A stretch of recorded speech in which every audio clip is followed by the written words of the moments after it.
You are not getting older. You are just drifting further from something sacred. Not time, truth. What you call aging is often the slow forgetting of something you were born knowing. How to be whole. Not functional, not successful. Whole. You spend years trying to become someone acceptable, someone admired, someone strong. But in the process, you start trading silence for noise, curiosity for control, joy for performance. And suddenly, you're not sure who you are anymore, only who you're supposed to be. You look in the mirror and it's not just wrinkles you see. It's distance. Distance from the child who once danced with no music, from the teenager who felt everything too deeply, from the adult who once promised never to become numb. But numbness has a quiet persistence. It doesn't arrive all at once. It creeps in, one ignored feeling at a time, one silenced truth, one swallowed dream, until one day your body looks older, not because of years, but because of weight. The weight of all the things you never said, all the parts you never showed, all the softness you replaced with armor. What if you were never meant to harden? What if maturity was never about becoming less sensitive, but more real? We grow up believing that strength means silence, that wisdom means restraint, that adulthood means performing at all costs. But strength is not silence. Wisdom is not detachment. And growing up, it was never meant to mean forgetting how to feel. Imagine this, a face in the mirror, not young, not old, but alive, not flawless, but radiant, not untouched by time, but unburdened by it. That glow, it's not skincare, it's not DNA, it's not even joy, it's integration, the peace that comes when you stop hiding from yourself. Jung once said that the greatest burden a child must bear is the unlived life of their parents. But what about your own unlived life? What about the version of you that still waits beneath the mask? The version that never stopped hoping you'd come back for them? You want to stay young?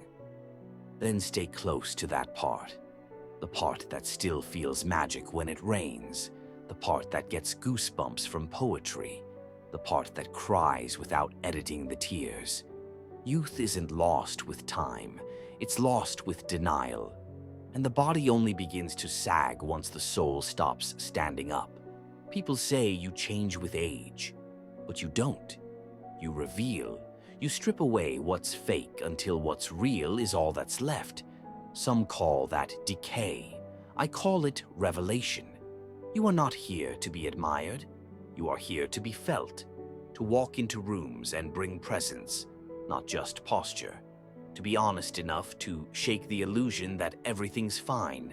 To be soft enough to let others breathe around you. Because people don't remember your filters. They remember your energy, your realness, your aliveness. And aliveness doesn't come from effort. It comes from permission. Permission to speak, to feel, to break, to rebuild, to be seen. Most people live their lives on mute. Turned down so low, they forget how their own voice sounds in full volume. But you still have a choice. You can keep pretending, polishing your mask for the world to see. Or you can begin the descent into yourself. It will not be easy, it never is, but it will be worth it. Because buried underneath your roles, your resume, your regrets, is the only part of you that never aged.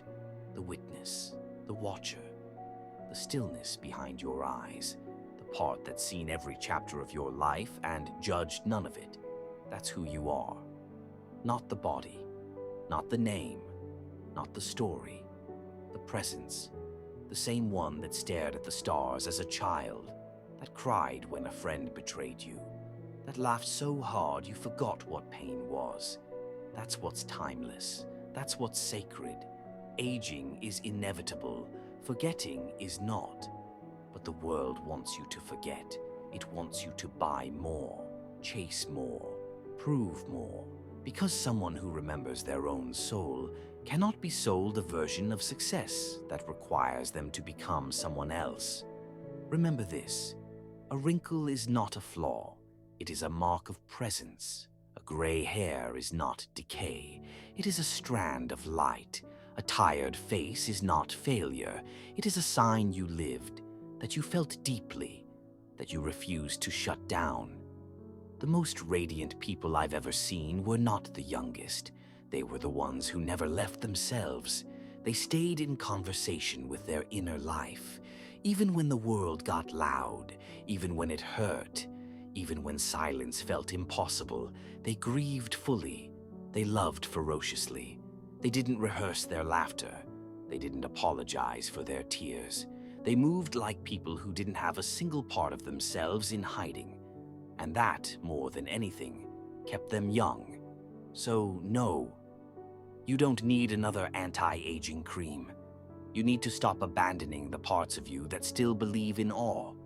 Stillness is not laziness. Sensitivity is not weakness.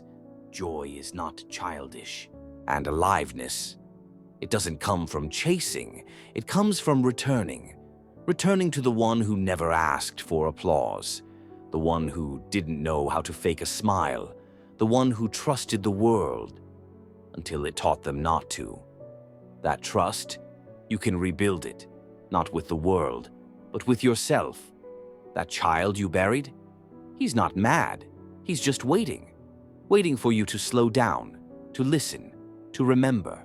And when you do, you'll notice something subtle, something small but unmistakable. Your face softens, your breath deepens, your shoulders relax, and your eyes, they sparkle again, not because time reversed, but because truth returned.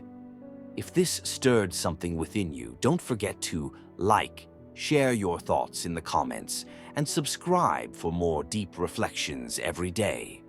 This is Deep Thoughts Daily.